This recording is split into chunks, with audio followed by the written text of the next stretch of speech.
ज़रा बात करते हैं एक बड़े ही अहम पहलू के ऊपर। कल 2-3 दिन से हम जो कॉन्वर्सेशंस कर रहे हैं, जिसमें हम मनी ट्रबल्स का जिक्र कर रहे हैं, बदलते हुए समाजी रवैयों की बात कर रहे हैं, we often take the very women oriented lens for it. मैं उसको फेमिनिस्ट नहीं कहूँगी, लेकिन ख़वातीन के ऊपर हमारा फोकस ज़्यादा होता है।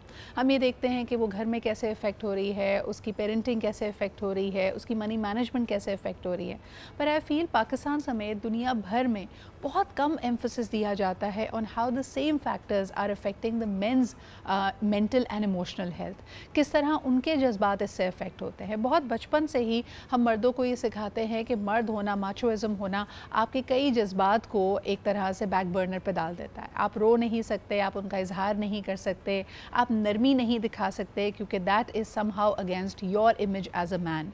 और आहिस्ता आहिस्ता जब आप इन प्रेशर्स को ले रहे होते हैं, जिसमें वर्क प्रेशर शामिल है, जिसमें घरेलू परेशानियां शामिल हैं, आप कई दफ़ा ये महसूस करेंगे कि मर्द हजरात उनकी हेल्थ क्रम्बल कर रही है। अगर आप डेटा को उठा के देखते हैं तो चाहे वो सुसाइड का डेटा हो, चाहे वो क्रॉनिक डिजीज़ का डेटा हो, उसमें मर्दों की तादाद 3 गुना ज़्यादा है। तो आइए ज़रा बात करते हैं मेंस मेंटल हेल्थ की, और ख़ास तौर पे आज का जो पस मंज़र है, जिसके अंदर आपकी माली मुश्किलात बढ़ रही हैं, आपको अखराजात सर्व करने की देरी है, डिस्टेंसेस आपके बढ़ गए हैं। बहुत सारे मर्द, चाहे वो पाकिस्तान में काम कर रहे हों, पाकिस्तान से बाहर काम कर रहे हों, उनका कितना वक्त कम्यूट में गुजरता है। और ये कम्यूट भी कोई आसान कम्यूट नहीं है, मट्टी, धूप, extreme temperatures, but you still have to keep going. Let's talk about all of that. आज इस पे बात करने के लिए हमारे साथ ज़ैनब खालिद मौजूद हैं, जो क्लिनिकल साइकोलॉजिस्ट हैं। बहुत शुक्रिया ज़ैनब हमारे साथ मौजूद होने के लिए। मुझे ये बताइए कि आपकी नज़र में, आपकी प्रैक्टिस में हालिया दिनों में आपने क्या देखा है, और क्या आप महसूस कर रही हैं कि मर्द और बिलखुसूस उनकी जो जहनी सेहत है, जो इमोशनल हेल्थ है, वो किस तरह इम्पैक्ट हो रही है इन सब फैक्टर्स की वजह से? सित्रा, दो चीज़ें हैं, दो रीज़न्स हैं जिसके बारे में मैं बात करना चाहूँगी। पहला तो है कि एक कल्चरल एक्सपेक्टेशन हमारी सोसाइटी में होती है कि the man has to be responsible for finances. आदमी को अर्न करना है, आदमी को घर में पैसा लाना है, आदमी को अखराजात उठाने हैं। तो एक घर से अगर किसी की हम बात करें इंडिविजुअल लेवल पे, तो किसी की फैमिली में भी ऐसी ना हो जो कि ये एक्सपेक्टेशन रखती हो अपने बेटे से, हस्बैंड से, लेकिन ऑन अ सोसाइटल लेवल ये एक बहुत बड़ी एक्सपेक्टेशन जी। जैसे ही बच्चा पढ़ के ग्रेजुएट होता है, नेचुरली एक कॉन्वर्सेशन होती है कि अब अच्छा कहाँ नौकरी करनी है, कितनी सैलरी, क्योंकि अखराजात उठाने हैं। सो एक कल्चरल जो एक्सपेक्टेशन है, सोसाइटल एक्सपेक्टेशन है, वो तो एक सबसे बड़ी वजह है। उसके अलावा जो मुझे एक बहुत बड़ी वजह लगती है अपनी प्रैक्टिस में भी और आम लोगों के साथ बातचीत करने से भी, वो है स्टिग्मा, स्पेशली फॉर मेन, कि आदमी अपनी फीलिंग्स के बारे में कैसे बात करे, आदमी कैसे बात कर सकते हैं अपनी फीलिंग्स के बारे में। So that stigma leads to them shutting down, not मतलब वो बातचीत नहीं कर पाते हैं अपनी फीलिंग्स के बारे में, अगर स्ट्रेस में है तो बता नहीं पाते, इवन घर वालों को भी नहीं पता होता। अच्छा, एक चीज़ मैं आपसे पूछना चाहूँगी ज़ैनब, कि हमने ये देखा है कि वो जो एक ट्रेडिशनल मोल्ड था, एक खाका था कि एक खातून का एक सर्टन जेंडर रोल है, उसने घर को लुक आफ्टर करना है, बच्चों को लुक आफ्टर करना है, खाना बनाना है, घर को संवारना है, लोगों की इमोशनल वेलबींग का ख्याल रखना है। Somehow in the last 20 years, 10 years ख़वातीन ने उस मोल्ड को तोड़ दिया है। अब आप एक तरह से एक्सेप्ट करने पे मजबूर हो गए हैं कि जी खातून घर से बाहर भी काम करेगी, वो एम्बिशियस भी हो सकती है, यानी जो उसके ट्रेडिशनल रोल्स थे वो उससे बाहर निकल आई है।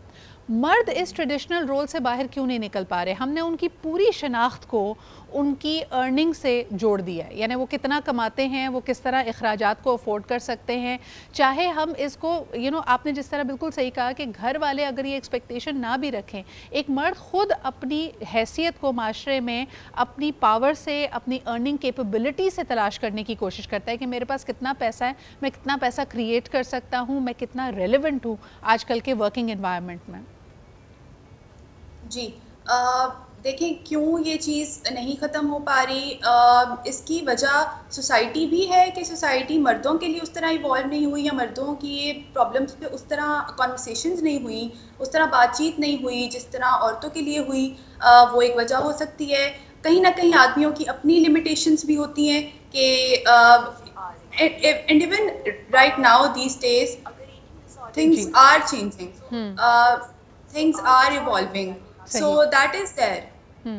आपको क्या लगता है कि आजकल जिस तरह अनएम्प्लॉयमेंट बढ़ी हुई है, एक छोटा सा सवाल कि जो मर्द हजरात बिटवीन जॉब्स हैं या उनकी जॉब चली गई, अभी अगली जॉब पे उन्होंने लगना है या कोई कारोबार या काम शुरू करना है, उन पे क्या स्ट्रेसेस होते हैं? और उस वक्त अगर डिप्रेसिव थॉट्स किसी को आ रही हों कि भाई दुनिया ख़त्म हो गई है, मैं एक नौकरी मेरी ख़त्म हो चुकी है, अगली कोई मुझे हामी नहीं भर रहा, तो आप उस वक्त उनको क्या मशवरा देती हैं?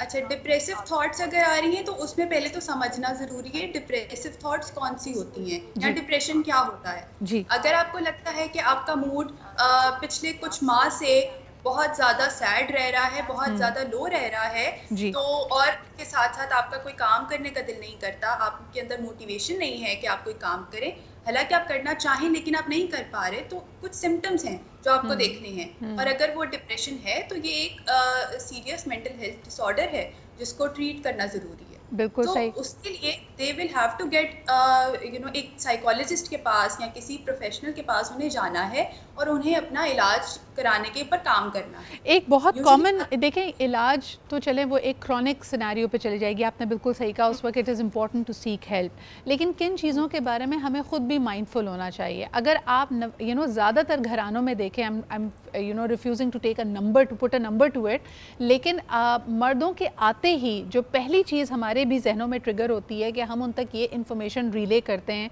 कि अब किस चीज़ के अखराजात आ रहे हैं, कौन सा बिल आया हुआ है, हमें कितने पैसों की रिक्वायरमेंट है।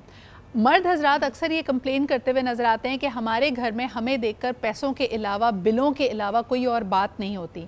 क्या आपने भी ये नोटिस किया in your practice? Are men complaining about that?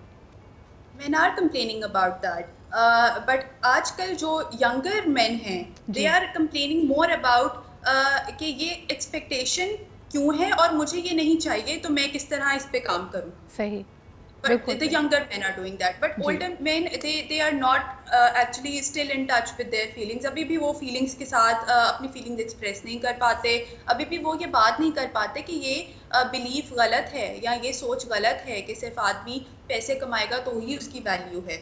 So you talked about कि coping क्या हो सकती है, तो एक strategy जो हो सकती है वो होगी कि आप चैलेंज करें इस तरह की सोचों को, इस तरह के बिलीव्स को, कि क्या ये बिलीफ सोसाइटी की वजह से आ रहा है मेरे अंदर या ये वाकई सच है।